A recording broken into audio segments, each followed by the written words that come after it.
Boa tarde. Bom ver vocês de novo, mas é especialmente bom ver a Zenaide, né, Zenaide? Que bom você estar com a gente. Uau! Graças a Deus. Graças a Deus é sinal de que estamos caminhando, né? Sinal que as vacinas estão caminhando por aí. Eu já recebi a primeira dose ontem, né? A Ju também. Alguns aqui já estão com 2 doses. Com a graça de Deus, promete-se aí até para setembro, né? Adiantando aí, terminar tudo. Vamos orar por isso. Oramos agora, continuemos a orar e buscar por isso, né? Eu gostaria de conversar com vocês hoje os textos que já foram anunciados, e daqui a pouco até pode ser que apareça, né? Não sei, está caminhando aí. Mas, antes de falar dos textos, lembrar que, às vezes, você fica diante de um desafio, né? de um curso, por exemplo, né? O Tiago vai começar um curso, com a graça de Deus. Para começar um curso, vai levar 2 anos, 3 anos, vai demorar, né? Não, começa. É o primeiro. É como ir daqui para Santa Catarina. Se eu sair de casa, eu já estou mais perto, né? Aí cada quilômetro que eu vou andando, eu vou estar chegando. Tem que sempre esse começo. Alguns de vocês sabem, eu precisei ler um livro de quase 500 páginas em poucos dias, há poucos dias atrás. Foi fácil, porque eu li, né? Se eu tivesse olhado para o livro, ficasse lá enrolando, mas eu tenho que ler isso tudo aqui? Não, mas se eu começo a ler, se eu coloco, por exemplo, um desafio, ler 30 páginas por dia, eu sei que vou dar essas 30 páginas, o tantos de dias que eu tenho, eu consigo terminar o livro, você acaba lendo o livro, né? Por exemplo, alguns cristãos, quando olham para a Bíblia, falam assim, não, mas eu tenho que ler a Bíblia, mas a Bíblia inteira é bom. Ainda bem que a Bíblia inteira não é desse tamanho. Aqui tem outras coisas além da Bíblia, né? Mas, às vezes, a pessoa fica com um pouco de... fica amarrado para começar a ler a Bíblia. 66 livros. Antigo Testamento, Novo Testamento. Será que eu vou conseguir entender? Bom, primeira coisa, quando eu vou ler a Bíblia, eu tenho que lembrar um detalhe. Ela é palavra de Deus. Presente de Deus para a humanidade. Homens santos escreveram, movidos pelo Espírito Santo, como diz lá em 2 de Pedro. Através do Espírito Santo, esses homens escreveram. Então, nós pedimos iluminação ao Espírito Santo. Espírito, você mexeu no coração de quem escreveu? Mexe no meu coração que vou ler. E começa a ler. Começa com Gênesis 1, aí Gênesis 2. Você pode fazer um capítulo por dia, você pode fazer uma página por dia, você pode colocar o desafio que for para você. Se você ainda não leu a Bíblia inteira, e já está caminhando com Jesus Cristo há mais de 2 anos, perdeu tempo. Perdeu tempo porque já podia ter lido a Bíblia inteira e está começando a ler de novo. Se lesse, por exemplo, eu acho que um capítulo por dia, leva um pouco mais de tempo, leva quase uns 5 anos. Mas quem está aqui há mais de 5 anos com Jesus Cristo? Se eu lesse um capítulo por dia, já tinha terminado. E estava começando de novo, né? Então, vale a pena. Mas, às vezes, mas eu não tenho muita noção do que tem na Bíblia. Bom, lembre-se daquela grande narrativa das Escrituras, né? Que se divide em criação, queda, redenção, consumação. Quando você começa a leitura... Chegou no capítulo 3, você fala, só faltam 2 partes, né? Porque eu já vi criação e queda. A redenção completa só vai estar narrada em Apocalipse. Tá? E o restante, aí nesse meio, você vai ter bastante quer dizer, a consumação completa estará lá. E nesse meio você vai ter toda a caminhada da redenção, de todo o projeto divino, de como ele trabalha através da sua misericórdia e graça, escolhendo pessoas, escolhendo família, escolhendo povo, no transcorrer da história, separando pessoas. Os estudiosos da Bíblia procuram, às vezes, uma vez que é uma única mente que criou toda a Bíblia, um livro escrito por centenas de anos, por dezenas de pessoas, mas uma única mente, a mente divina que conduziu o livro, estudiosos procuram uma linha de interpretação das Escrituras, um tema que amarre toda a Bíblia. O pessoal chama isso um pouco de teologia bíblica. E há várias propostas, algumas propostas, pelo menos. Uma delas é a aliança. E nós vamos passar por 3 textos que falam de aliança, que amarram a interpretação bíblica, mostrando essa coerência e essa palavra de Deus vinda para você e para mim. O primeiro deles está em Êxodo capítulo 24, que encerra um grupo de capítulos, que são Êxodo 19 até 24. O 24 encerra essa porção. E diz assim, a partir do versículo 1. Mas antes de ler, eu falei que a gente tem que pedir a iluminação, né? Senhor, ilumina os nossos olhos e corações enquanto lemos a Tua palavra e fala conosco em nome de Jesus. Amém. Então, Êxodo 24, versículo 1 diz: Deus disse a Moisés: subam para junto do Senhor, você, Arão, Nadab, Abiú e 70 dos anciãos de Israel, e adorem de longe. Só Moisés se aproximará do Senhor, os outros não se aproximarão, nem o povo subirá com ele. Moisés foi e transmitiu ao povo todas as palavras do Senhor e todos os estatutos. Então todo o povo respondeu a uma voz e disse: tudo o que o Senhor falou nós faremos. Moisés escreveu todas as palavras do Senhor, e tendo se levantado de manhã cedo, edificou um altar ao pé do monte, e ergueu 12 colunas, segundo as 12 tribos de Israel. Enviou alguns jovens dos filhos de Israel, os quais ofereceram ao Senhor holocaustos e sacrifícios pacíficos de novilhos. Moisés pegou a metade do sangue e o pôs em bacias, e a outra metade aspergiu sobre o altar. Depois pegou o livro da aliança e o leu para o povo. E eles disseram: tudo o que o Senhor falou nós faremos e obedeceremos. Então Moisés pegou aquele sangue e o aspergiu sobre o povo e disse: eis aqui o sangue da aliança que o Senhor fez com vocês, de acordo com todas estas palavras. Moisés, Arão, Nadab e Abiú e 70 dos anciãos de Israel subiram o monte e viram o Deus de Israel, sob cujos pés havia como uma pavimentação de pedra de safira, que se parecia com o céu na sua claridade. Deus não estendeu a mão contra os escolhidos dos filhos de Israel. Eles viram Deus, comeram e beberam. Teve uma festa, né? Foi uma grande festa. Eles estavam comendo e bebendo diante de Deus, aqueles homens que representavam todo o povo, justamente no dia em que o povo selou uma aliança com Deus. Eram os filhos de Israel, diz o texto. E se você estava lendo a Bíblia desde o comecinho, você sabe lá em Gênesis que um homem foi chamado de Israel. Esse homem se chamava Jacó e ganhou o nome de Israel.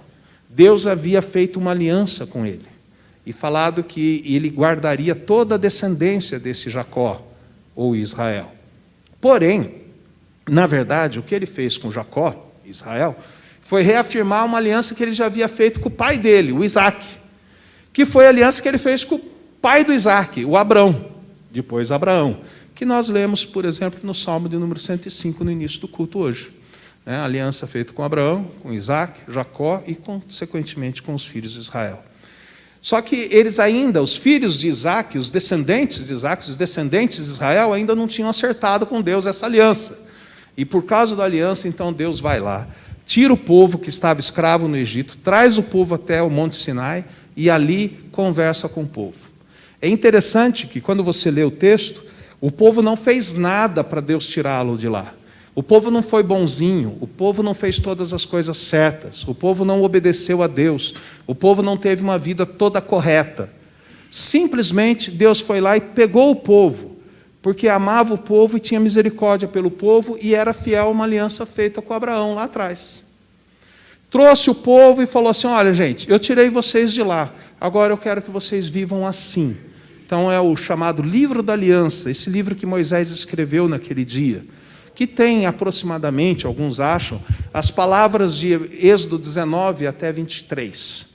E daí Moisés lê para eles, conta para eles, especialmente do capítulo 20 até 23, olha, Deus quer que vivamos assim. E qual foi a resposta do povo? Por 2 vezes. Tudo o que o Senhor falou, faremos. Na segunda ainda, faremos e obedeceremos. Né? E foi firmada a aliança. Para firmar a aliança, conforme as celebrações daquela época, havia então o sacrifício de alguns animais, e daquele sangue Moisés dividiu em 2 bacias, o sangue do sacrifício. E ele aspergiu, jogou em cima do altar, para santificar o altar, era o jeito que eles faziam. Daí jogou em cima do livro que tinha sido escrito e jogou em cima do povo, simbolizando, olha, agora vocês estão ligados com Deus. Só que daí ele pega a bacia também, que tinha um pouco de sangue, levanta e fala, este é o sangue da aliança, ou seja, dos animais que foram mortos, para celebrar a aliança entre nós e Deus. E eles comeram, os representantes, e foi uma festa maravilhosa. Quando você continua a ler Êxodo, no capítulo 25 em diante, você verá que nem sempre o povo obedeceu e cumpriu, ou fez e obedeceu. Né? Um pouco antes também, mas é que eles não tinham falado ainda. Né? Mas agora eles terá aquela ida e vinda, né? De obediência e de desobediência, e dentro da aliança, todos os rituais para purificação, de perdão de pecados, de celebração de comunhão com Deus, eles vão vivendo o período do Antigo Testamento, trabalhando com isso. E você vê muita coisa nos livros do Antigo Testamento narrando essa história. Mas, para a tristeza nossa, talvez, ou alegria, não sei como é melhor, esse povo foi cada vez mais desobedecendo a Deus. Até um ponto que não havia como eles celebrarem a esperança de uma libertação, porque os rituais do Antigo Testamento faziam com que eles celebrassem a esperança da vinda de um Messias, de um libertador, crendo na misericórdia de Deus. E daí Deus os perdoava, e ia celebrando. Chega um ponto, estava tão longe de Deus, que ele fala, olha gente, vocês pisaram na bola mesmo. E vem o chamado cativeiro babilônico, eles são tirados da terra, eles sofrem muito por não terem guardado o dia do Senhor, por não terem obedecido a Deus, por não terem refletido nas Escrituras. Mas o Deus das Escrituras, que é apresentado em Êxodo como o Deus de grande misericórdia e bondade, então envia pelo seu profeta Jeremias uma palavra muito interessante, lá no capítulo 31, versículo 31. Jeremias 31, começando no versículo 31, Deus anuncia para o seu povo através do seu profeta. Eis aí vem dias, diz o Senhor, em que firmarei nova aliança com a casa de Israel e com a casa de Judá. Não segundo a aliança que fiz com os seus pais no dia em que os tomei pela mão para os tirar da terra do Egito, pois eles quebraram a minha aliança, apesar de eu ter sido seu esposo, diz o Senhor. Porque esta é a aliança que farei com a casa de Israel depois daqueles dias, diz o Senhor. Na mente lhes imprimirei as minhas leis, também no seu coração as inscreverei. Eu serei o Deus deles e eles serão o meu povo. Não ensinará jamais cada um ao seu próximo, nem cada um ao seu irmão, dizendo, conheça o Senhor, porque todos me conhecerão desde o menor até o maior deles, diz o Senhor, pois perdoarei as suas iniquidades e dos seus pecados jamais me lembrarei. Então, nessa pequena porção de 4 versículos, Deus está prometendo uma nova aliança, não igual àquela aliança feita quando tirou do Egito, Êxodo capítulo 24. Mas uma nova aliança em que os pecados seriam perdoados de todos aqueles que entrarem nessa nova aliança. E ele promete, então, esse momento para os filhos de Israel e os filhos de Judá. Por quê? Durante a história do Antigo Testamento, o povo de Deus se dividiu em 2 grupos. Um grupo que morava mais ao norte, que era chamado de Israel, e o grupo que morava mais ao sul, chamado de Judá. Mas Deus promete essa nova aliança para eles, e quando você vai lendo Jeremias, lê Isaías, lê Ezequiel e lê outros profetas do Antigo Testamento, observa que essa nova aliança seria começando por eles, alcançando todos os povos da terra, como era também a anterior, porque havia muitas pessoas que não eram da descendência de Israel, que estavam também participando daquela primeira aliança. Então, há essa promessa, e o povo então ficou esperando por ela.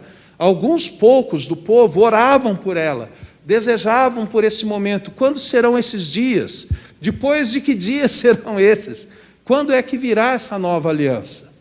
E houve uma noite especial, conforme nós temos narrado em Lucas capítulo 22 e nos textos paralelos, e que Paulo conta para nós lá em 1 Coríntios capítulo 11. Uma noite especial na história da humanidade, a noite em que o Senhor Jesus Cristo foi traído. E diz lá em 1 Coríntios capítulo 11, começando no versículo 23, porque eu recebi do Senhor o que também lhes entreguei, que o Senhor Jesus, na noite em que foi traído, pegou um pão, e tendo dado graças, o partiu e disse: isto é o meu corpo que é dado por vocês. Façam isto em memória de mim. Do mesmo modo, depois da ceia, pegou também o cálice, dizendo: este cálice é a nova aliança do meu sangue. Façam isso todas as vezes que o beberem, em memória de mim. Porque todas as vezes que comerem este pão e beberem o cálice, vocês anunciam a morte do Senhor até que Ele venha.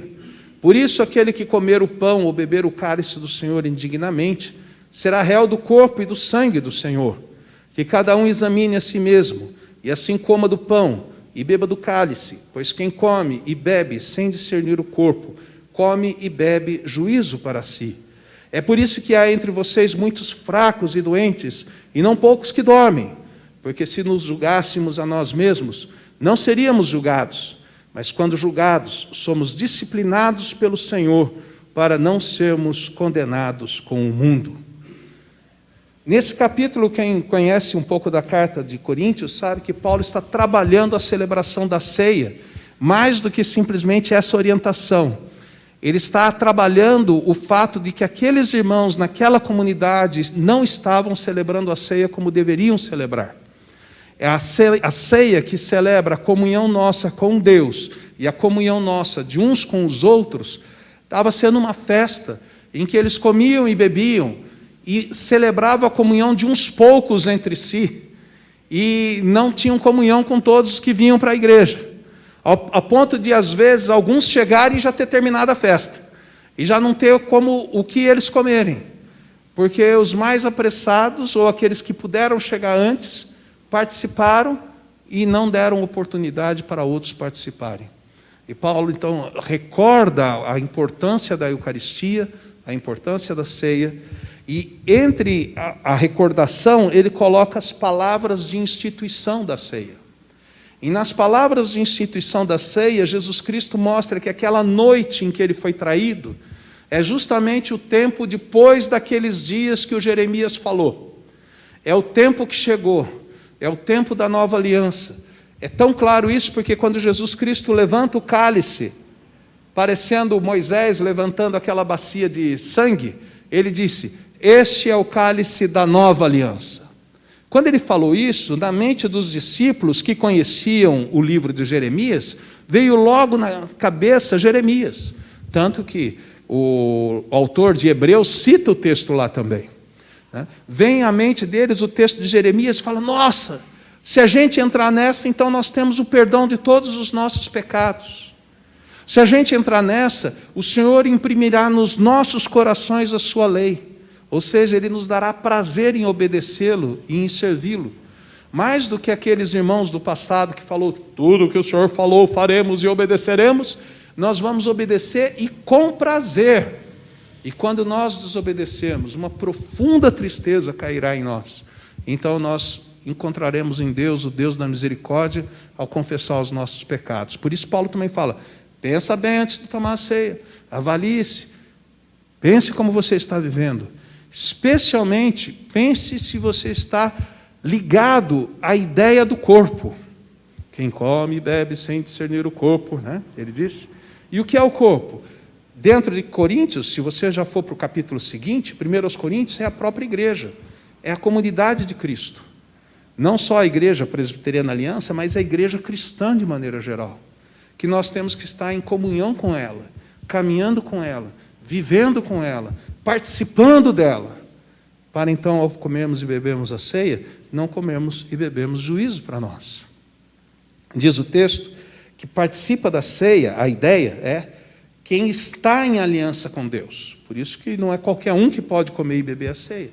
É alguém que professou sua fé, está caminhando com Jesus Cristo, participa de uma comunidade de fé cristã, e então come e bebe para celebrar a sua comunhão com Deus, para celebrar a sua comunhão com os irmãos e com as irmãs, para celebrar que é um pecador ou uma pecadora, mas que tem a graça de Deus, o perdão de Deus. Diz Deus lá em Jeremias 31, 34, eu perdoarei todos os seus pecados. Uau! Então, quando eu como e bebo, eu digo que eu sou pecador, né? Porque eu preciso do perdão dos pecados. Mas quando eu como e bebo, eu também digo que a lei do Senhor, a palavra do Senhor está no meu coração, e eu desejo obedecê-la. Eu desejo obedecê-la. E eu tenho no Espírito de Deus o poder para fazer isso. Então, esses textos são uma linha de interpretação das Escrituras, que ajuda você e me ajuda também a ler de Gênesis até Apocalipse a Bíblia. No meu caso, quando eu termino de ler Apocalipse, eu volto para Gênesis. Hoje, por causa de algumas coisas na minha vida, né, que muda algumas coisas de vez em quando, eu estou com duas leituras, né? Eu tenho a minha, está sendo bem devagarzinho, não sei quantos anos eu vou levar para terminar, né? Estou em Gálatas agora, né? Estou em Gálatas. E tem uma que eu faço com a Cida. A gente já está em Ezequiel. Está caminhando para a última parte de Ezequiel já. Agora é na parte mais complicada do Ezequiel que nós vamos entrar, mas não tem problema, a gente sai dela depois e segue para o resto das Escrituras, né? Então, eu tenho esse mover. Quando eu chego no Apocalipse, eu volto para o Gênesis. Então, a gente vai. É um desafio que eu tenho, que eu aprendi vendo minha mãe, depois sabendo do meu pai e vendo outros cristãos que fazem.